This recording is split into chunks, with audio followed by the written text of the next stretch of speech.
Good morning, and welcome to the Lone Star Weekly Business Hour. Your host, Rick Schissler, is a Silver Fox advisor who personally has over 40 years of experience as a serial entrepreneur.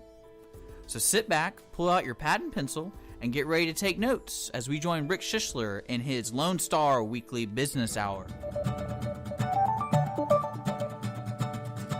Good morning, ladies and gentlemen, and thank you for joining us for this edition of the Weekly Business Hour.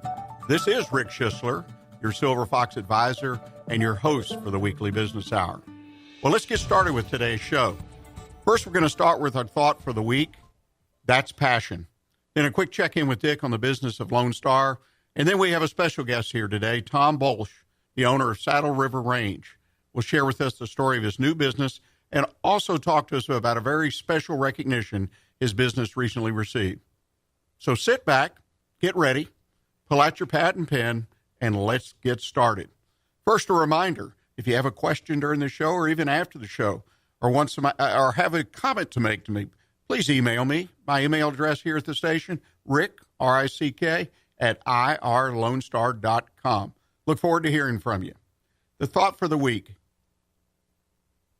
that's passion.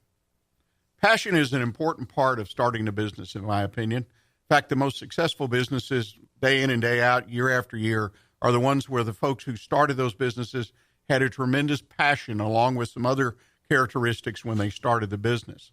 There's a quote that I read over the weekend I want to share with you. It said, choose a job that you like and you will never have to work a day in your life. I don't know if you ever heard that, but that's Confucius supposedly said that, a philosopher, a Chinese philosopher. Same thing about passion. When you have passion for your business, it's not like it's a job. You're having fun. You want to be there day in and day out with all the challenges of running a business, starting a business.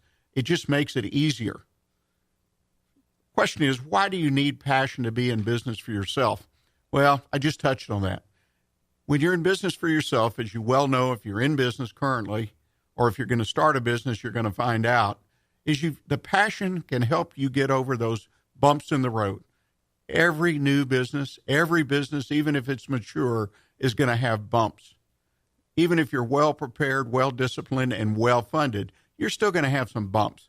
And when things get tight and tough, things are weighing heavy on you, if you've got that passion, it sort of keeps things humming for you, kind of keeps you in the game. Question is, can I be successful without having a real passion for the business I'm in? I get asked that question because a lot of times folks will come to me with business ideas and they want to go into business because they've seen a lot of success in that business. They're driven by the profit, money-making opportunity more than a passion. And again, one of the standards for a business, in my opinion, for someone to start a business is to have passion. And when these people come to me and they're really not passionate about the business, they're passionate about making money. And there's nothing wrong with that. I do believe you can be successful without passion, but it's going to be tougher. It's going to be harder. And I think in the long run, part of the reason that we're in business, particularly for ourselves, is to really enjoy it, to have some fun. And without passion, I find it difficult to have fun. Remember, there are new directions and opportunities every day for all of us. Look for yours in your business. You're in the right place if you're a business owner, manager, or you're considering starting your own business, because the Weekly Business Hour is where Montgomery County comes to talk about the latest in business news, ideas to improve your business, and to hear from some of our own local business leaders on how they have found success right here in Montgomery County.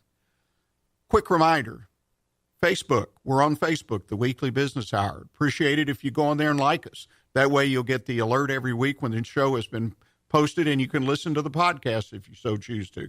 So like us on Facebook, the Weekly Business Hour. Now let's check in on the business right here at Lone Star. Dick, what's on tap for Lone Star for the coming week? I want to let your listeners know, if you or anyone you know want to be a DJ on Lone Star Community Radio, to contact me, DICK at irlonestar.com. We're looking to fill several positions for volunteer DJing for at night and also in the morning and on the weekends. So we're looking for people. If you're interested in being a DJ, or you know somebody who wants to just give it a try, especially if you want to be an intern, if you go to school and you need some credits or anything like that, we're here to help and serve the community of Montgomery County. So contact me at dick@irlonestar.com. Well, Dick, that sounds like a great opportunity for someone who wants to stay busy, take a little bit of time. So I would encourage anyone who's listening that thought they, one time or another, they wanted to be on the radio, come be on the radio, have your own show. It's a great thing to do. Well, now my favorite part of the show, and that's when I get to talk to a guest live here in the studio. And I'm so pleased to have Thom Bolsch with us, the owner of Saddle River Range. Thom, welcome to the show. Thank you, Rick. It's a pleasure being here.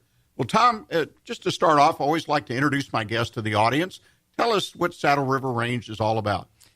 Rick, Saddle River Range is a Texas-sized, 33,000 square foot, all indoor training shooting facility. We have 24 air-conditioned, 100% fresh air shooting positions. We keep it at a balmy 68 to 70 degrees year-round, even when it's 102 outside.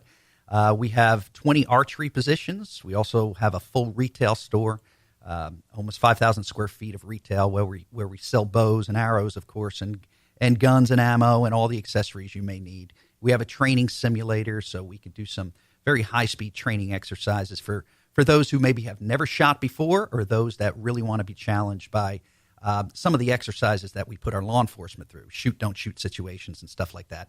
We have 3 classrooms where we teach, of course, the license to carry, which people remember as the concealed handgun license. They changed the name to license to carry. We also have basic handgun classes all the way up to advanced carbine classes. We have different levels of membership, so if somebody is a frequent shooter, they can pay one price and come in and shoot as much as they want. But we are certainly open to the public, and our prices are very, very reasonable for shooting, as well as all of our retail stuff is very reasonable. We're very competitive in our pricing.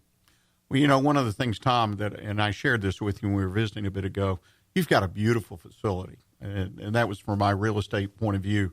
Went online to your website, and I've been by the facility. You made a huge investment.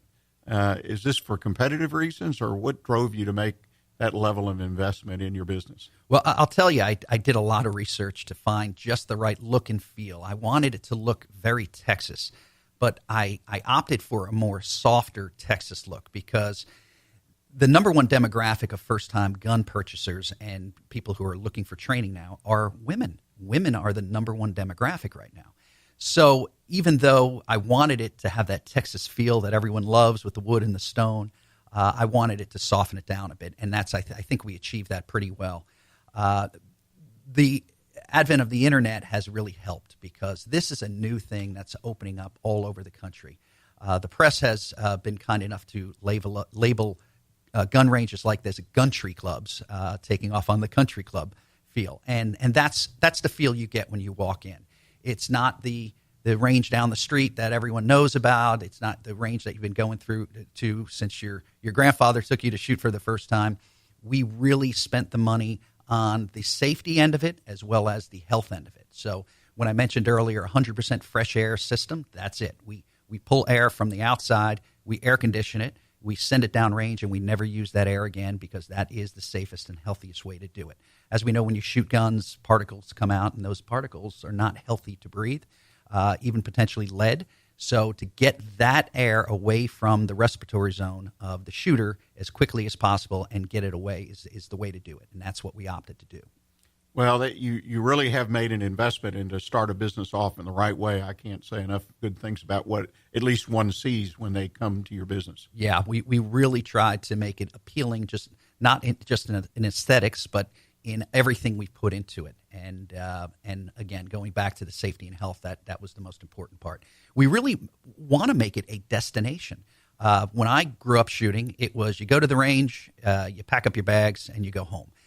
We went above and beyond. We have 6 widescreen TVs. We have Wi-Fi throughout the place. We have 2 lounges with very comfy chairs and couches.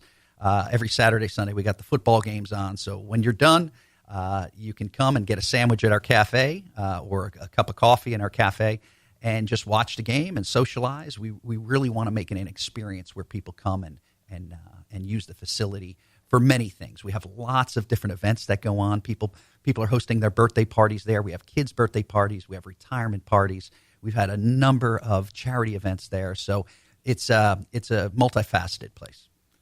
That's really neat. Well, let me ask you, what was your business background? I mean, what drove you or led you to start this kind of business here? Well, I grew up. My father owned a very large catering restaurant in New Jersey, and he did the right thing. I didn't think so at the time, but when I was 9 years old, he put an apron on me and made me wash dishes. And I thought that would be a couple years, and it wound up being 4 or 5 years, even through high school.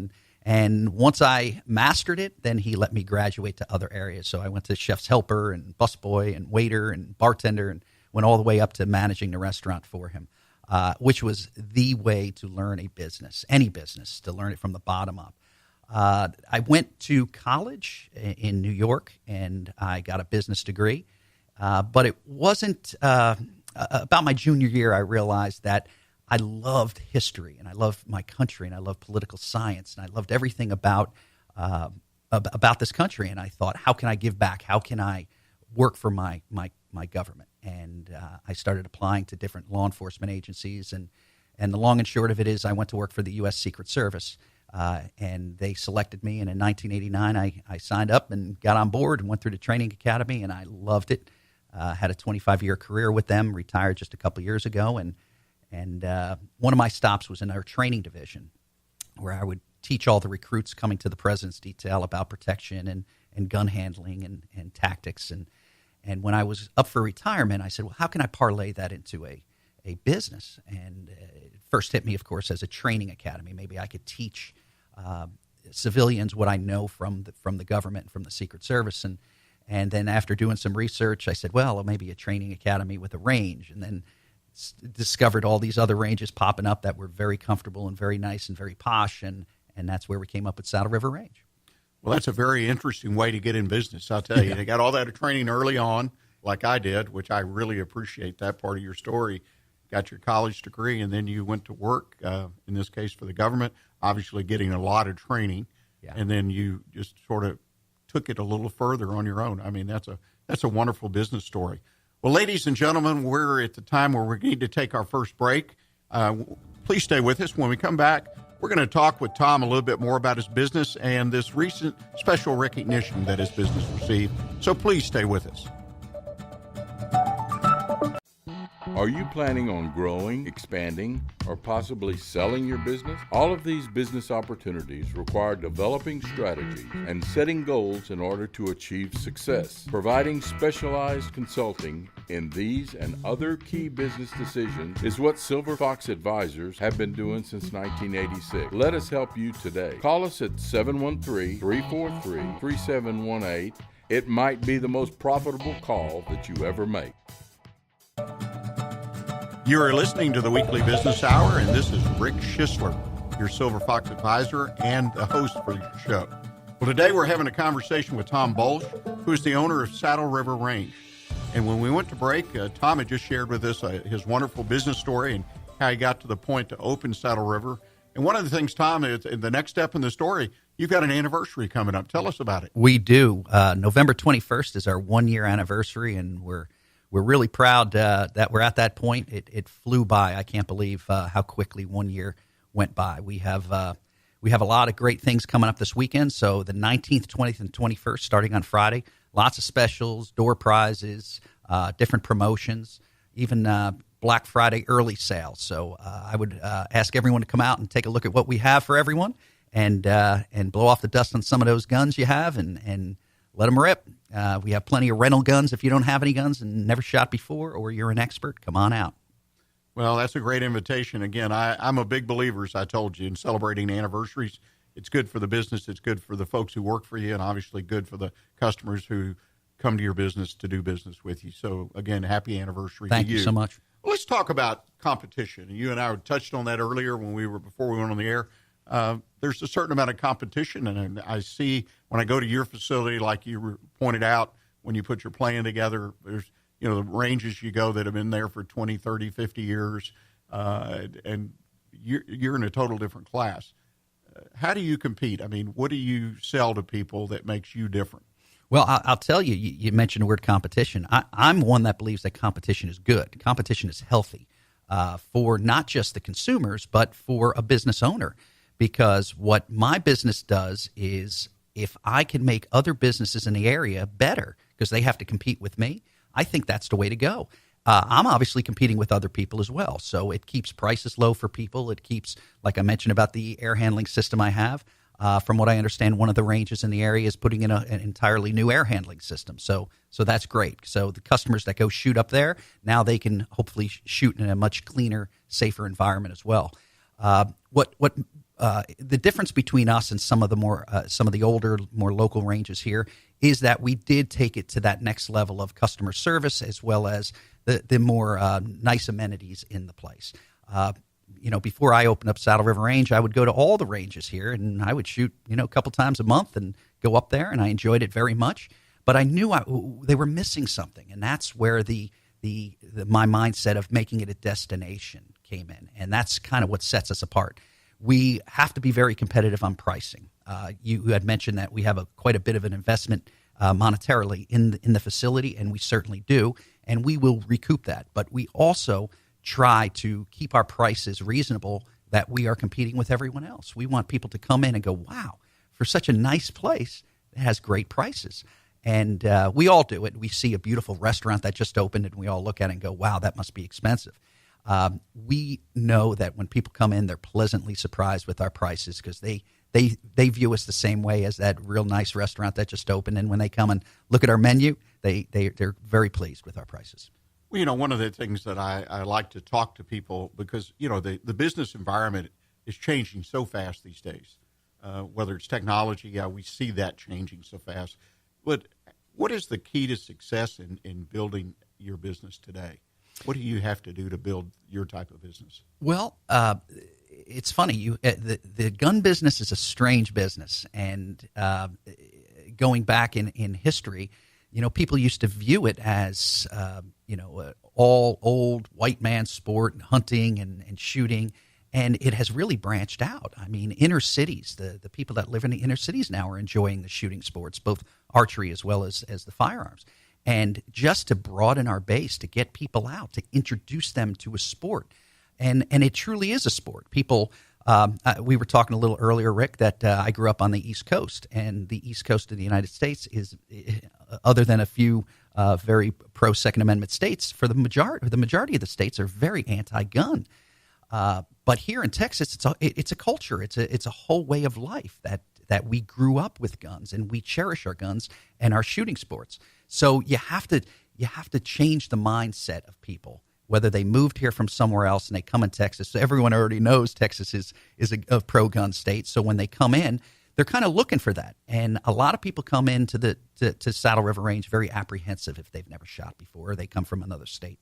And we really try. Our business model is we want customer service to reign the day. When you walk in, you are greeted with a hello. How can we help you? I'm here to shoot. Okay, let's go over to the range. We walk them over there. We get them checked in. We get everything in order for them. Again, I'm just thinking of my visits to gun ranges and gun stores.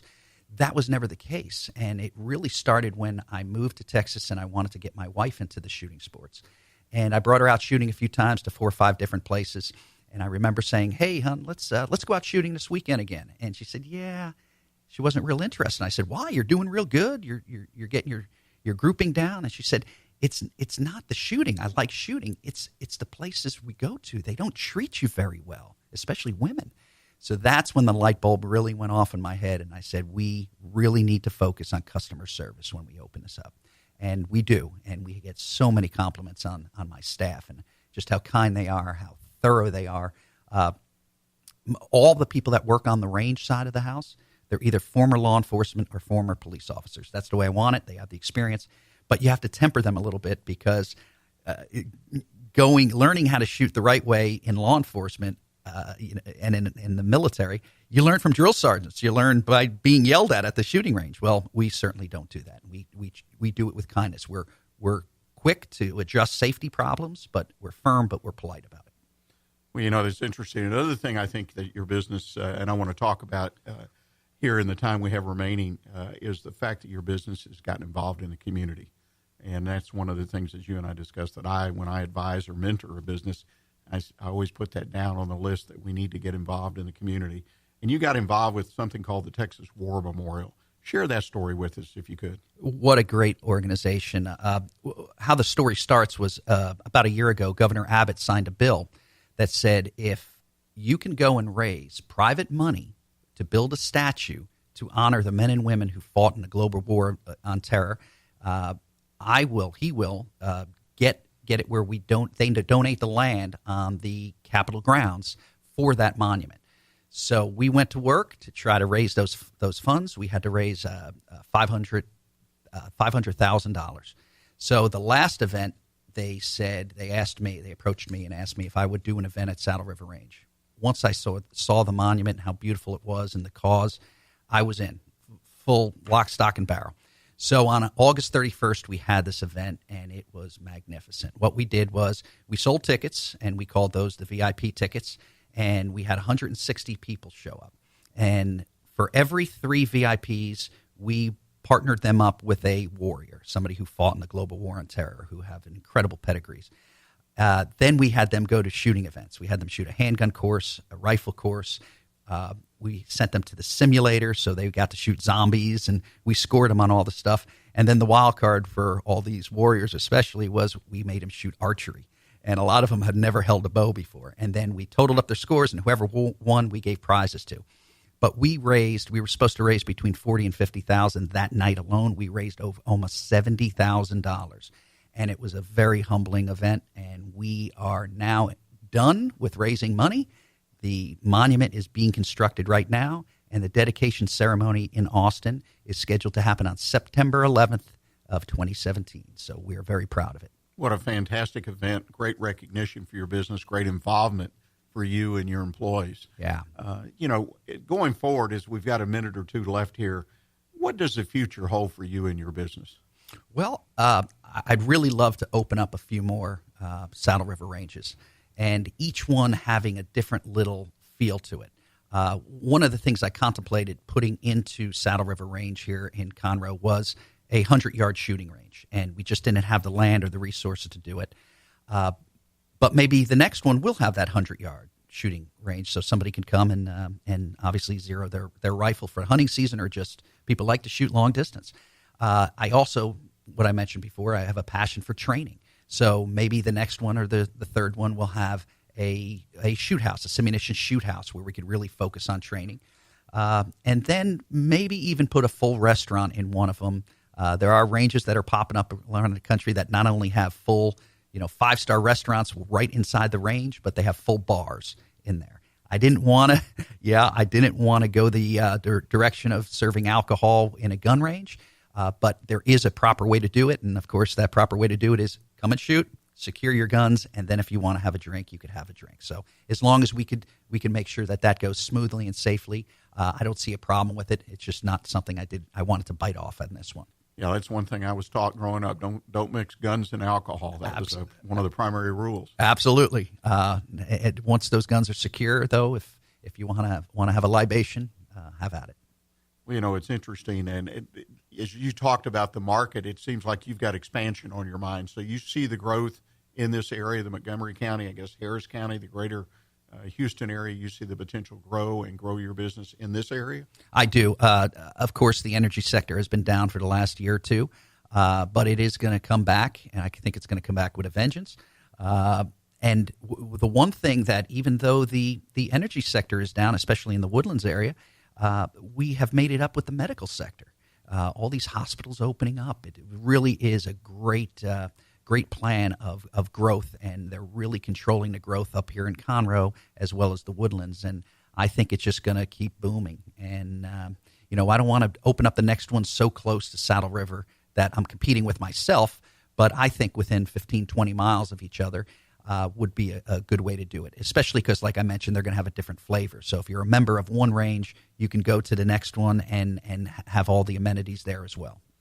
Well, it sounds like you've got a lot of hope and investment in the future of the area. I appreciate it. And thank you so much, Thom, for coming in and sharing your business story with us and for your contribution to the Texas War Memorial.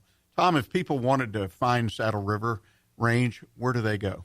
We're at 4280 FM 1488. Just on the south side of Conroe, just north of the Woodlands. You could see us at www.saddleriverrange.com. Like us on Facebook. We post a lot of great stories and training tips on Facebook, as well as any promotions we have.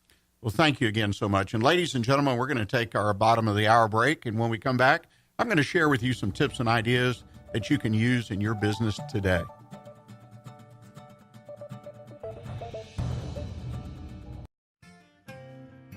Are you paying too much for your personal or business insurance? Patricia Cooper Insurance on FM 1488 and Tamina Road is an independent agency that can shop multiple carriers to find the best rates and coverages to fit your specific needs. Call us today at 281-356-9955 and let us go to work for you. Patricia Cooper Insurance, where our customers are treated like family. Running a business is hard. Pressure to maximize profits and minimize loss continue to grow. Schooley Mitchell of Houston can help. Their independent consultants will ensure you are receiving the best communications and credit card processing services at the best prices. Most importantly, their services are completely risk-free. If they don't find savings for you, there is no fee. Contact Schooley Mitchell of Houston today to find out. Call 832-314-1815 or visit their website at schooleymitchell.com/JM-Polio. This is Rick Schissler, your Silver Fox advisor and host of the Weekly Business Hour.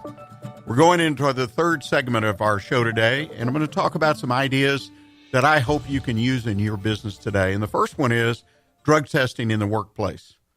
Everyone has seen all the information, particularly lately during the election last week. There were a number of states that got into the legalization of marijuana, so it sort of caused a lot of discussion about drugs and so on and so forth. And I even read a piece in the Wall Street Journal where in Colorado, where marijuana use has been legalized now for a bit of time, that a company was having trouble, a construction company was having trouble finding workers because no one could pass the drug test.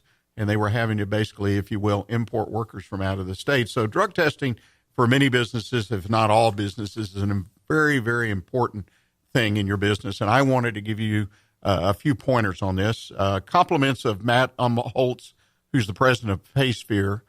They publish a newsletter, which I would encourage you to go on the internet and sign up at PaySphere Payroll e-newsletter. They always have a lot of good ideas, but in this particular one, they gave the idea, the guidelines for drug testing in the workplace, and I want to share those with you. First and foremost, you want to have a written policy. If you decide to drug test, be sure you have a written policy.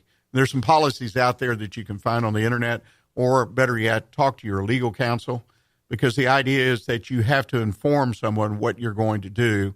And secondly, you need to get their consent. So a lot of times you'll find this policy in part of the policy manual that most businesses have. Second thing is conduct pre-employment testing. Now, there's a little trick here. In fact, I learned something from reading the newsletter that Matt published, is the test should only be requested or administered after a conditional offer of employment has been made. In other words, you've offered them the job subject to them passing this test. A lot of times when I interview and hire people, I'll make the acceptance, conditional offer on them, checking out their background and whatnot before I spend the time and the energy and a lot of times money to do a background check. Same thing's true with drug testing. You need to do it after you've offered them the job. Third thing, test one, test all. You need to have the drug testing applied to all your employees. Now, the thing you can do, you can either do random testing, and that's where you just select people. This is typically after people are employed.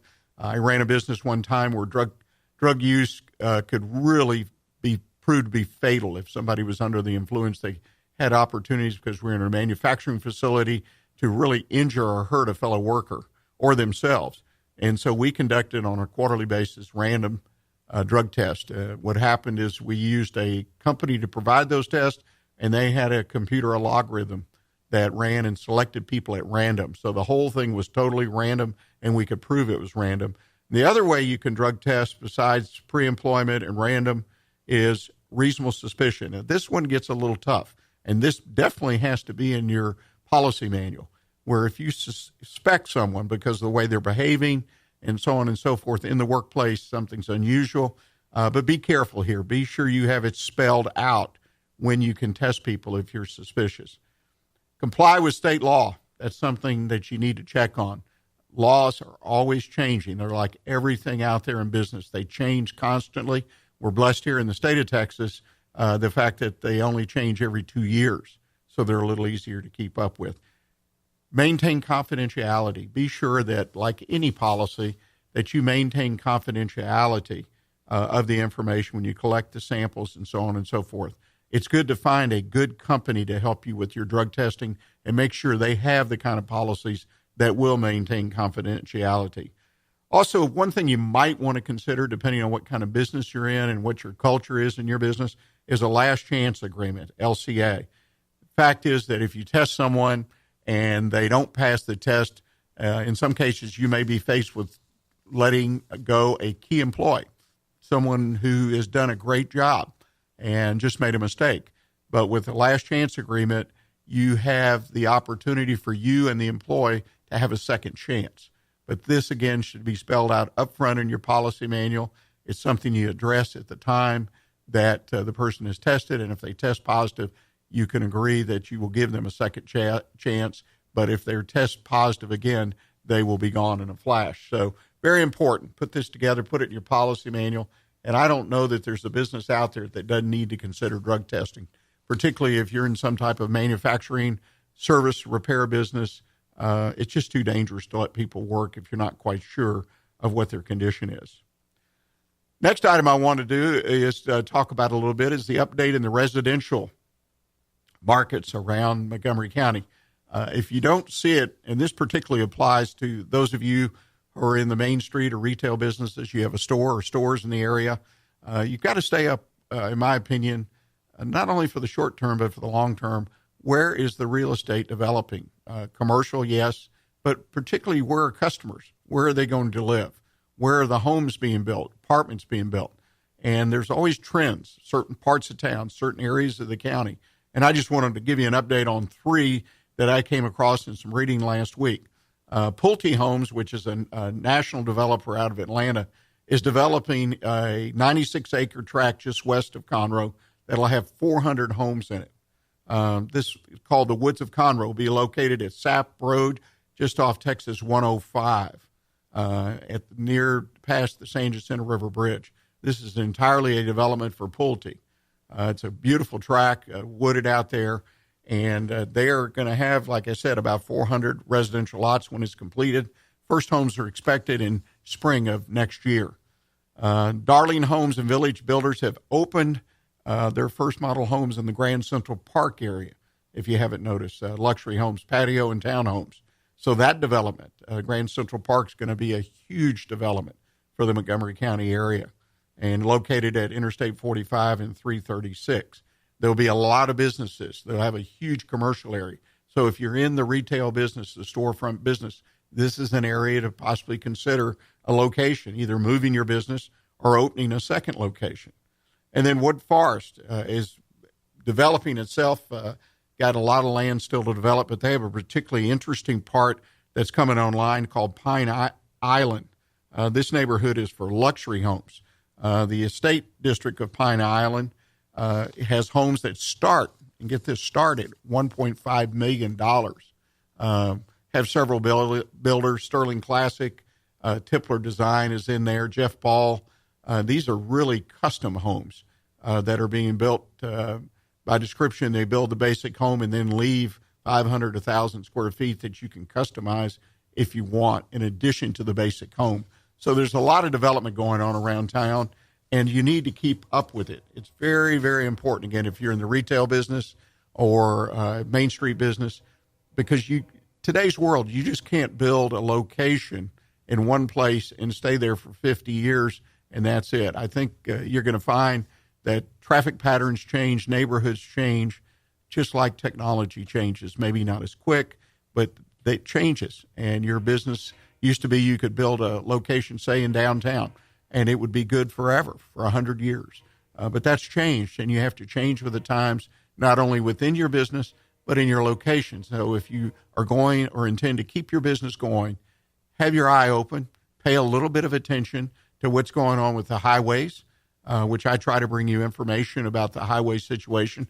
A lot of highways under construction around the greater Conroe area, Montgomery County. A lot of routes are being changed. Roads are being widened. New roads being built. and then what residential is going in. Of course, you have to have the commercial so you can lease a location, or you can buy a piece of property and build your own building, like Thom Bolsch, who was just with us, did at Saddle River Range. So this is the point.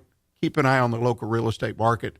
Don't have to obsess with it, but keep an eye on where the construction's taking place and be aware of it so that you and your business can stay on top of your market with the right location. Well, ladies and gentlemen, we're going to take our final break for the day. Hope you'll stay with us. Come back in our fourth segment, and I'm going to deliver to you the Silver Fox Advisor Tip of the Week, keys to being a great leader. So please stay with us here at the Weekly Business Hour. Tailorized PR works exclusively to get your business noticed. Public relations is how others perceive you and your company. By tailorizing the marketing strategy exclusively to your business, your story is told. Tailorized PR services include networking, social media, blogs, press releases, public appearances, and event planning. To learn about Tailorized PR, call Margie Taylor at 936-828-6881 or visit the website at tailorizedpr.com. My business is tailored to yours.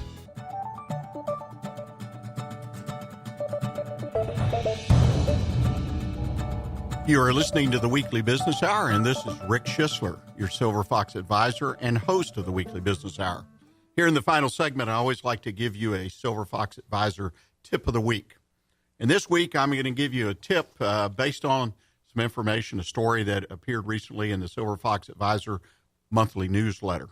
I don't know if you subscribe to the newsletter, but I would encourage you to. It always has 2 or 3 good articles, typically written by Silver Fox advisors. Very helpful in plain language that you can understand. And a lot of time they're ideas, like I like to say, that you can use in your business today. And you can subscribe to that newsletter by simply going to silverfox.org. Subscribe to that e-newsletter, and it will come to you once a month. And I guarantee you, you will enjoy reading the information that the Silver Foxes have to provide you. Well, I was reading an article in last month's newsletter by Lane Sloan, a longtime Silver Fox advisor, about learning and leading. And it got me to thinking about leadership and the keys to being a great leader. In your business, depending on the size of the business, you do a lot of things. You may wash the windows, sweep the floor. You may be the primary salesman for the business. In many cases, you open and close the business. But one of the things you are in a business, not just within the business, but outside your business, is you're a leader. And sometimes we forget about what it takes to be a great leader. And the better leader you are, I believe, the farther your business can go. If you desire to grow your business, make it better, stronger, and do better and perform better, then I think you have to take a little bit of time and consider, what does it really take for me to be a great leader of my business, a great leader in my community. And some of the things that Lane put in this article just struck me, and I want to share these with you, if I may. Leadership is about dealing with people, and interpersonal skills are a very important part of the equation. And that's, first of all, is to understand what leadership's all about. It's about dealing with people. Everyone has a lot of people in their lives. You have a business, probably have employees. You have customers. You have vendors. You have folks that provide professional services to you, such as your accountant. So it's about the ability to have the interpersonal skills to deal with these people. A lot of different people, a lot of different situations. Have the skills to deal with each situation that comes your way in an efficient manner and in an effective manner. Some of the keys to becoming a great leader that Lane pointed out is, first and foremost, you need a mindset and a focus to continually improve yourself. It appeared to be obvious to me that if I am going to appear as a great leader or a good leader of my business, then I've got to set that example. And I have to improve myself constantly so that the people around me, the people I deal with, the people I speak to, the groups I attempt to influence will see me as a leader. And that means staying on top of what's going on, not only within your business, but within your industry, your community, perhaps even the world as a whole. So you've got to continually seek to improve yourself, to make yourself stronger from within. Being a great leader does not happen. It requires a plan. Now, I don't want to lose half my listeners. Here we go, another plan, right? But the point is, you got to think about this just a little bit. You got to think about, what is it that I need so I can bring all this knowledge and input and whatnot that I need to develop, because this is developmental. You develop as a leader. Great leaders continue to develop every day. So you've got to have some kind of play. It's like we saw yesterday in NFL. We saw a number of football games. If you love football, you could watch a ton of games, but every game, every coach of each team that participated had a game plan. Well, you've got to have a plan about what it is that you want to do to develop your leadership qualities. Thirdly, find a coach or a mentor. You know, one of the things we do at Silver Fox Advisor is we mentor a lot of people. And one of the things I do in mentoring and advising people is help my clients, typically the owner or owners of the business, try to help them develop their leadership qualities to become a better leader for their business. And that's something that all of us should seek out, I believe, is a mentor or a coach that will help me become a stronger leader, among other things. So be sure that you find a situation with a mentor that you've got to kind of mesh together. Someone's got to fit. You've got to have a situation that fits. We're all different, so it's not one size fits all. Find a good mentor to work with you and help you develop your leadership qualities, among other things. Also, you need to recognize that you're not Superman or Superwoman. That's one of the things that I bump in from time to time, and you may have heard my little bit of laugh, but I'm always amazed at the people. Typically, they're younger people and starting a business, and they think they can run the world. They can do everything, which I love the enthusiasm. And as I mentioned earlier in the show about passion, it's just neat to be around people that believe they can conquer the world.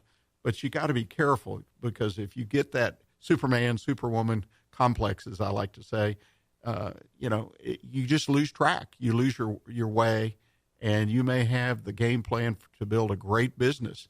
But if you fall into the trap of saying, I can do it all myself, you can't delegate. There's many, many things that flow from that idea that you're Superman or Superwoman. Let's admit it. Leadership is a team sport. Lane points that out in his article. You need followers. If you don't have any followers, why do you need to be a leader? So the idea is I have to be attracting, I have to be teaching, and I have to work with my team. And that requires a certain mindset to develop the people who are around me, who I want to follow me, like your employees, your customers. You want them to respect you, and you want them to listen to what you have to say, and you want them to do business with you. Or the same thing could be said with vendors. You want to deal with the best vendors available, and you want them to treat you fairly, and all that goes into a vendor relationship. By the way, that's one area that I think a lot of businesses lose track, and they don't try to build relationships with key vendors, meaning those that supply the parts and the services and the goods that are really, really important to the business. Because you only have so much time in a day, as they like to say, but you need to develop your key vendor relationships, because you need to find the best vendors. And when you get in a jam or your business is growing and you need a little better service, you need a little better product or whatever, then you can talk to people because you have a relationship with those people. And again, many people I find when they build businesses ignore the vendors, and they don't try to find the best vendors. They typically just buy for price. Low price wins out. And I don't think that's a long-term view. Might work in the short term, might improve short-term profitability. But if you're really in this game to build a business, a good, strong, quality business, then build those relationships and let your vendors see you as a leader in your industry, a leader in your business, so they have that respect and want to build a relationship with you to give you the best service available. Those are some of the key things about leadership. Leadership is something I could probably talk on forever and ever. But I think the key thing here that I want to leave you with today is the fact that you start a business. You've got to have a mindset, I believe, where you're willing to learn every day. Business is about learning how to do all aspects of your business better. You can't shut yourself down. You can't shut other people out, because you need to be a leader, a teacher of those that work with you in all aspects. One of the best ways to build a business is to convince your clients, your customers, that, hey, I've got the best product.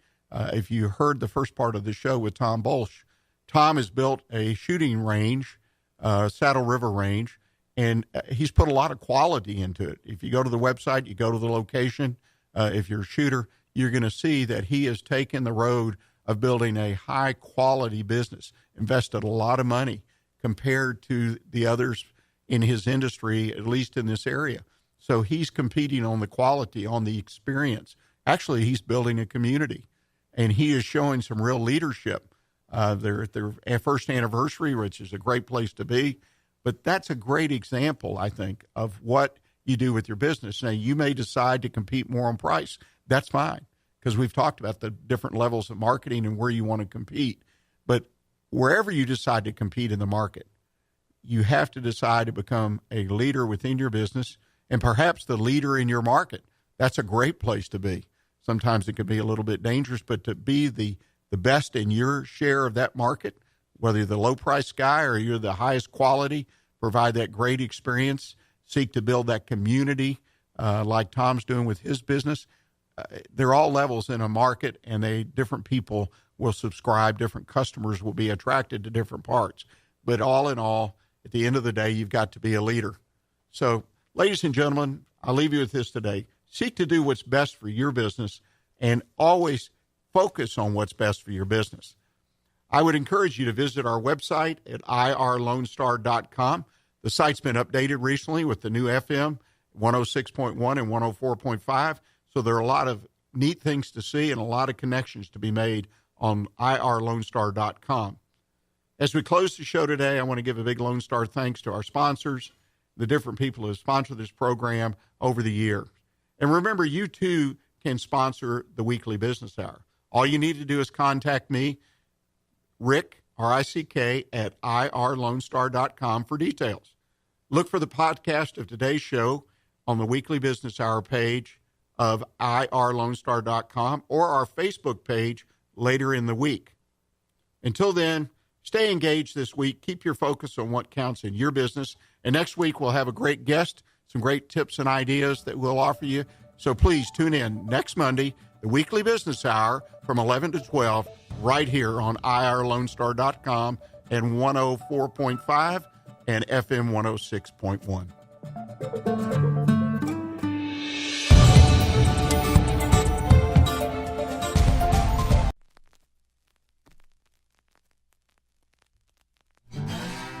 Thanks for checking out this production on Lone Star Community Radio, Montgomery County's radio station.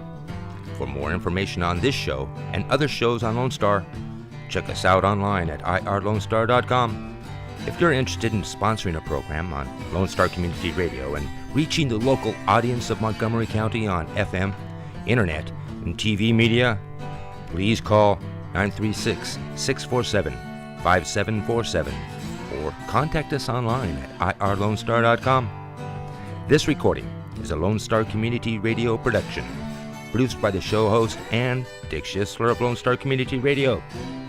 Interested in volunteering as a music DJ or starting your own talk show? Contact Dick Schissler at dick@irlonestar.com or by phone at 936-647-5747.